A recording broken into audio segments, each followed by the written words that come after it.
Estamos iniciando mais um Conceito Podcast. Hoje o nosso tema iremos abordar crianças vítimas do feminicídio. Comigo da bancada ela, a doutora Poliana Leal.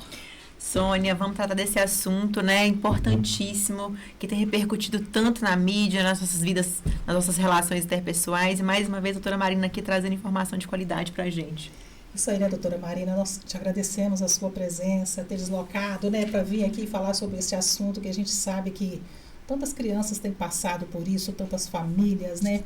Desde já quero te agradecer. Eu que agradeço, é tão bom a companhia de vocês. Sempre que precisar, eu estou à disposição, né, para trazer um pouquinho aqui de informação sobre o direito de família e, né, junto com o direito penal, mas a gente precisa falar muito disso, né? Não só da questão das vítimas de feminicídio, mas a questão até das mulheres que sofrem violência doméstica, né? E muitas vezes, agora com a lei nova, isso modificou depois do ano passado, que houve uma mudança aí na lei da guarda compartilhada, mas muitas mulheres eram obrigadas a dividir a guarda dos filhos com os próprios agressores. Doutor, o que é o feminicídio? É quando, né, o companheiro, o marido ou o namorado mata a mulher. Questão da violência contra a mulher. Esse homicídio acontece contra essa pessoa que ele tem esse afeto, essa relação. Quando existem filhos, com quem ficam os filhos? Isso vai depender, né?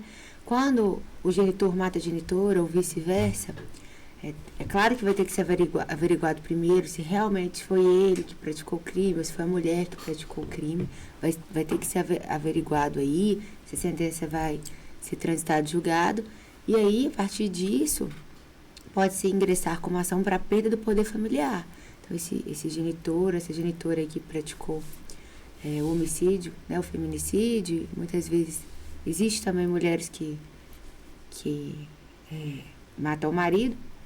E aí vai ter que averiguar. Muitas vezes essas crianças ficam com os avós, né?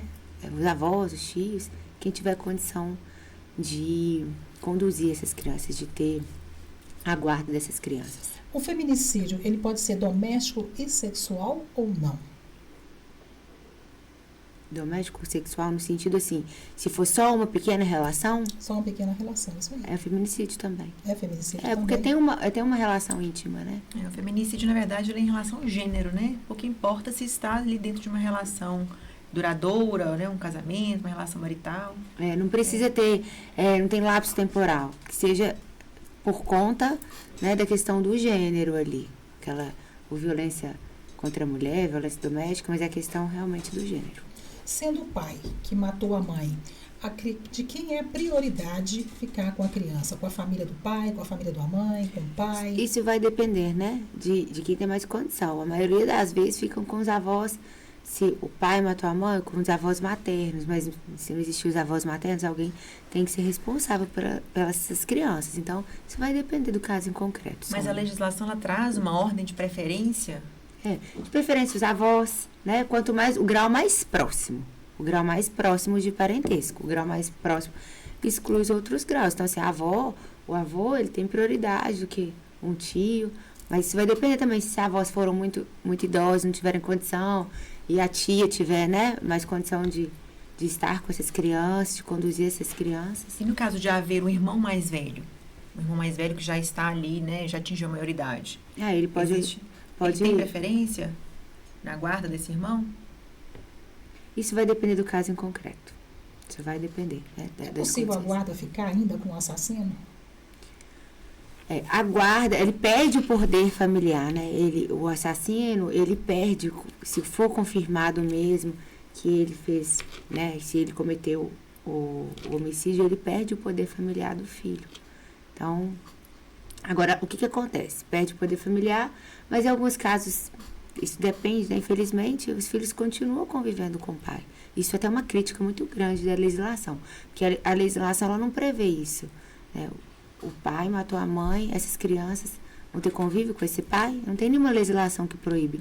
Então, é essa a grande crítica que a gente tem, dessa lacuna na legislação. O que eu penso? Eu acho que um pai que mata a mãe, uma mãe que mata o pai, como que ele vai ter condições psicológicas para conviver com essa criança, para ter acesso aos E filhos. vice-versa, né? E Como esse vice-versa. filho vai conviver com esse pai. E o medo disso. Então, assim, não tem condição psicológica nenhuma a pessoa que comete um crime desse. Isso é o meu posicionamento. A legislação não traz nada sobre isso. O que traz é a pessoa que pratica homicídio sobre o outro, né? O cônjuge, o companheiro, o pai dos filhos, ele perde o poder familiar. Xinga o poder familiar. Durante que estiver preso, tem a suspensão do poder familiar, depois existe a extinção, mas existe ainda essa lacuna na nossa legislação. Isso é automático ou tem que haver uma ação para solicitar a... Não, não é automático não. Aí tem que ingressar com uma ação, né? Ação de guarda e posteriormente pedir essa... Denegação de guarda já pede a suspensão do poder familiar e posteriormente a extinção. Então, pensando numa família de poucas posses, uma família de situação financeira não tão confortável, que não tem ali o acesso à informação, se ninguém solicitar, né, que esse poder familiar ele seja destituído... Dependendo das crianças, o Ministério Público vai representar esses menores. Então, o Ministério Público, ele tem poder para representar as crianças menores, incapazes. Então, o Ministério Público tem.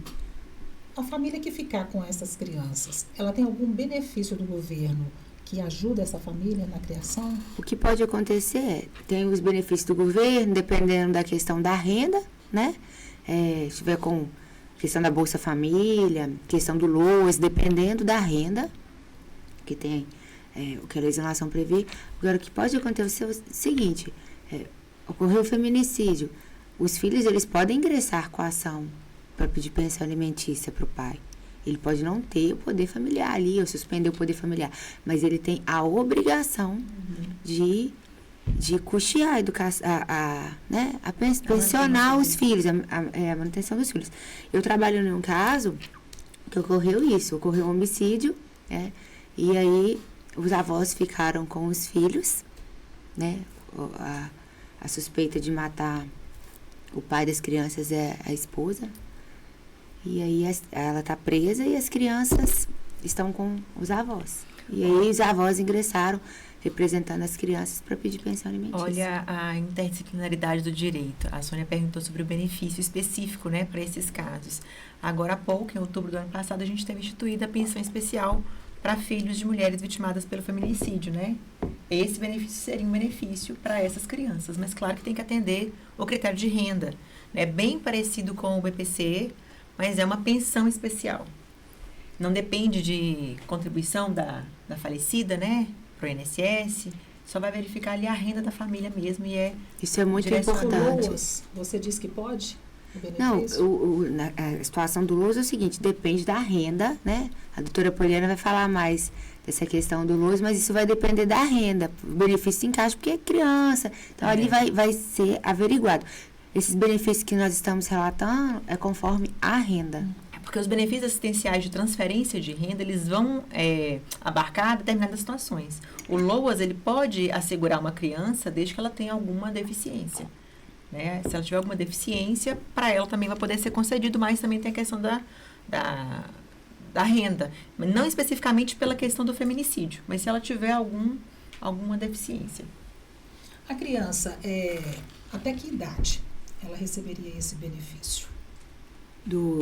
Qual o benefício Qualquer da pensão? benefício que tenha... Então, a gente tem que separar. Uma coisa é a pensão alimentícia, né? Outra coisa são os benefícios do governo, por questão de baixa renda. E do caso do feminicídio.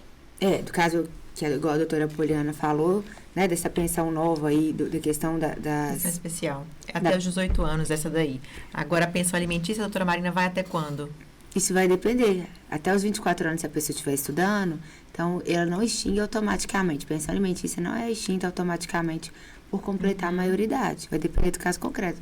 Esse adulto está fazendo faculdade, está estudando, fazendo algum curso técnico. Ou se tem alguma incapacidade, né? Alguma deficiência que vai... se for incapaz. Isso daí. Saiu de uma faculdade, engrenou em outra. Continua recebendo? Acho que não, né? Não continua, não. A não ser que comprove que aquilo ali é necessário, mas a pensão, né? Os tribunais têm entendido que é até os 24 anos. As crianças geralmente acreditam que fica com trauma. de ter o pai ou a mãe sendo assassinados, né? Por pessoas que estão ali para proteger as crianças. Existe algum programa que ajuda as crianças a restabelecer, né, a questão emocional delas? Tem essa questão toda do governo federal, que através, né, do Sistema Único de Saúde, tem psicólogos conveniados. Então, assim, não sei se tem um programa específico para as vítimas de feminicídio, mas tem todo o amparo aí da questão da rede de saúde. Da herança, para a criança que teve, né, o pai ou a mãe, né, vítima de feminicídio, ela é distribuída normalmente ou não? Isso vai depender, né, do regime de bens que a pessoa era casada ou que vivia em união estável. Por exemplo, se a pessoa era casada com o outro pelo regime da comunhão parcial de bens e o marido mandou matar, por exemplo, a mulher, ele é meeiro daquele patrimônio. Então, os filhos não vão herdar tudo. Os filhos vão herdar a parte da pessoa que faleceu. Essa é outra crítica que a gente tem na legislação. Tem um projeto de lei que visa tratar isso, né? Que a pessoa que matou a outra perde herança. Questão que se confunde muito a questão do caso da Susana von Stoff, que ela perdeu a herança dos pais por indignidade, né? Porque ela matou os pais, mas no caso dela, ela era herdeira. No caso, quando o marido manda matar a mulher ou vice-versa, aí é um caso que vai depender do regime de bens da parte da meação. A herança ele perde por indignidade, mas qual a parte da meação? Né? A gente tem que saber separar a questão da herança e da meação. O que a pessoa receberia por parte da herança ou por parte da meação. Doutora, a gente ouve muito falar a nível de imprensa. E às vezes na realidade, no dia a dia, talvez assim, até pelo meio em que vivemos, a gente não tem muita informação em relação a isso aí. Existe, você que está na área da advocacia, muitas pessoas que matam, né, o marido ou a esposa? É um dado de 2019. A cada 2 horas uma mulher é morta no Brasil. Nessa situação. Então, acontece muito, infelizmente. Né? E acontece em todas as classes sociais. A gente acha que, né, isso acontece distante. Não, isso acontece muito, infelizmente. Igual violência contra a mulher, né? Isso acontece muito. Tanto o caso é uma questão do feminicídio, porque ela não faleceu. Mas a questão da Lei Maria da Penha, da agressão física, psicológica, patrimonial, da apresentadora Ana Hickman. Ela trouxe recentemente isso a público, que ela sofria violência doméstica do ex-marido. Então, quem imaginava que uma mulher com todos os estereotipos de beleza, alta, loura, famosa, bem-sucedida, rica, ia sofrer violência doméstica? Ela tem todos os estereotipos assim, que a mídia traz, né? Ela se sujeitar, né? Então, assim, viveu essa violência há muitos anos. Então, a violência doméstica, ela não tem classe social, ela não tem a questão de você ter determinada escolaridade. Infelizmente, ela acontece em todos os lugares. E poucas pessoas denunciam. Essa violência é uma violência muito silenciosa. Então, a gente precisa falar mais. Foi muito importante a Ana Hickman trazer isso, porque depois dela veio aquela cantora Nayara Azevedo, vieram outras pessoas para falar o seguinte, que isso, vou repetir o que eu falei no episódio anterior, diz mais sobre o agressor. Então, muitas mulheres ficam com vergonha de falar, de se expor, de achar que é um problema dela, porque o agressor já embutiu. Você sofre isso, você apanha, porque você que causou, né? Você é burra, você é isso, você é aquilo. No caso lá da Ana Hickman, o agressor falava que ela era velha, e outras, né, coisas que ele falava com ela. Então, ele embute aquilo ali, que a pessoa fica até com vergonha de falar, mas diz mais sobre o agressor e não sobre a vítima. Doutor, então a criança ela tem amparo. A partir do momento que muitas vezes o casal ele se isola de todo mundo quando acontece esse tipo de coisas, né? Então a criança também fica sem amparo familiar. Não é que acontece, é porque quando existe uma agressão, a questão da Maria da Penha, uma agressão física, psicológica, patrimonial, a maioria dos agressores ele afasta da vítima as pessoas, porque é mais fácil dele alienar, né, dele conduzir aquela situação. Então, a maioria das vítimas, quase a totalidade das vítimas, elas estão longe da família e dos amigos. Aí começa, suas amigas não valem nada. Acontece muito, tu fala, suas amigas são vagabundas, desculpa a expressão, suas amigas, é repetido, assim, o comportamento ele se repete. Suas amigas não valem nada, nem a sua família te ama. E aí começa a afastar a vítima do convívio. Então, acaba que a vítima já está afastada e, consequentemente, as crianças. Doutor, quando a gente está falando de criança, se uma criança que presencia isso, e hoje as crianças estão nas redes sociais e elas são muito inteligentes, elas sabem de coisas que às vezes você não imagina que elas estão sabendo aquilo ali. Se uma criança pedir um socorro, for até uma delegacia, será que saberiam conduzir aquela fala da criança de uma forma que não venha também trazer problema para a criança, porque o casal já está com problema. A criança está pedindo ajuda. Existe esse trabalho? O judiciário ele tem muito cuidado, sabe? Eu acredito nisso, assim. Se uma criança chegar até uma delegacia ou fazer uma denúncia, hoje, por exemplo, através do 180, você pode fazer, não só uma criança, né? Mas qualquer um, é o tal do briga de vizinho, de marido e mulher, ninguém mete a colher, mete sim. Então, se você ligar no 180, você nem precisa identificar. Então, quem faz a denúncia, né, dessa questão da violência doméstica, ela não precisa nem se identificar. Então, se uma criança fazer uma denúncia, é claro que vai, né, tem uma equipe aí multidisciplinar para cuidar da situação, mas hoje você, através do 180, consegue fazer uma denúncia e não ser identificado, não ser exposto. No caso da guarda, né, você esclareceu pra gente sobre a guarda nos casos de feminicídio, mas e quando é uma violência doméstica? Como que fica essa guarda, né? A regra é a guarda compartilhada, não é isso? A regra ainda continua a guarda compartilhada. Agora, no final do ano, a Lei 14.713 veio para alterar a guarda compartilhada. O que ela trouxe? Que mulheres que são vítimas de violência doméstica ou familiar, elas não são obrigadas mais a compartilhar a guarda dos filhos com os agressores. Então, isso mudou. Então, assim, a guarda compartilhada, ela continua sendo a regra do nosso ordenamento jurídico. Ela só não vai ser aplicada em alguns casos específicos. E quando houver risco de violência doméstica ou familiar, ela não vai ser aplicada. Na primeira audiência que tiver, o juiz ou o promotor, ele vai perguntar à mulher, olha, está em risco, ou vai visualizar se existe alguma situação de risco. Essa pergunta é sempre feita, é a regra? A lei trouxe... Adotou-se assim. Adotou isso, que na primeira audiência vai averiguar. É porque não faz sentido, né? Afastar o agressor do lar e submeter a mulher a convivência ali relacionada às trocas da criança. Então, isso é uma coisa que sempre me incomodou muito dentro de um processo há uns anos atrás. Eu tinha uma cliente que o ex-marido vivia ameaçando ela de morte. Eu achava aquilo um absurdo, porque ela teve que fazer uma audiência... Depois que tinha cessado lá, né, aquela situação lá, ela não era obrigada a estar no mesmo ambiente, ela fez uma audiência para compartilhar a guarda do filho com o agressor. Agora, como que você vai dialogar com a pessoa que te agrediu? Não tem... E o medo disso, como que você vai expor, por exemplo, o que você pensa, o que você almeja na criação do seu filho para uma pessoa que você tem medo? Então já entra,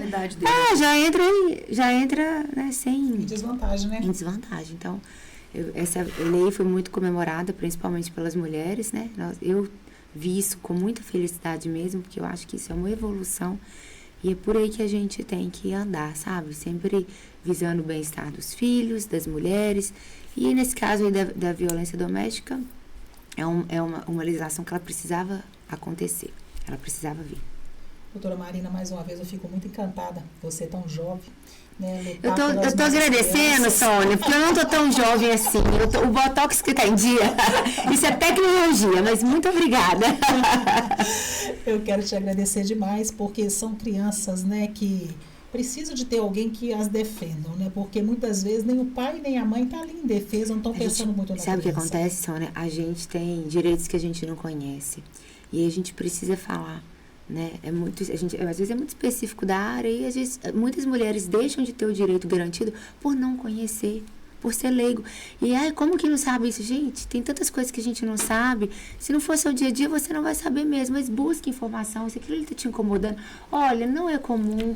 uma pessoa que tem que te dar amor, afeto, carinho, um companheiro, te chamar de burra, sabe? Falar que você tá velha. E porque muitas pessoas acreditam que é só violência física, mas a violência psicológica, ela machuca tanto quanto ou mais, né? Essa violência psicológica é crime também. Então, assim, não aceite essas agressões, isso é crime. E aí, é claro que não é fácil, que a pessoa que está agredida está muito vulnerável, que vai precisar de uma ajuda psicológica muito grande, uma ajuda, né, dos amigos, da família, para conseguir afastar desse agressor, mas isso não é normal. Marido, companheiro, namorado, é a pessoa que tem que te dar amor, carinho, afeto, não para te humilhar e para te tratar mal. Onde que as pessoas podem encontrar o seu trabalho com mais informações? Olha, eu tenho um Instagram, né? Marina Suda DV, que eu tem a questão social que eu trago essas informações, mas eu também faço consultas jurídicas, mas no meu Instagram você pode achar, no meu site também tem. E quando eu comecei, há 2 anos atrás, eu sou advogada há 11 anos, mas quando eu comecei nas redes sociais, foi exatamente para isso, para trazer as informações, porque as pessoas chegavam para mim e falavam assim, mas eu nem sabia disso, Marina, e hoje, como eu fico feliz de escutar assim, olha, eu nem sabia que eu tinha esse direito. Outro dia eu entrei no hospital em Patinga, aí a menina que fez o meu exame, muito educada, falou que me seguia na internet. Aí eu fiquei super feliz. Ela falou, olha, você auxiliou no inventário do meu pai.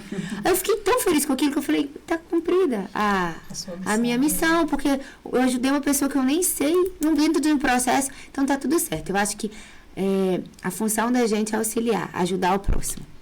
Doutora Marina, muito obrigada pela sua participação. Tá? Eu que agradeço, foi um prazer. Que Deus te leve aí debaixo da proteção dele para a sua cidade. Tá joia, gente, muito obrigada e um grande abraço. Doutora Poliana, mais uma vez, muito obrigado. Eu que agradeço, Sônia. É sempre uma alegria estar aqui falando de temas sensíveis, trazendo informação de qualidade. Sempre precisarem, estou à disposição. Eu também. Conceito Podcast. Se inscreva em nosso canal.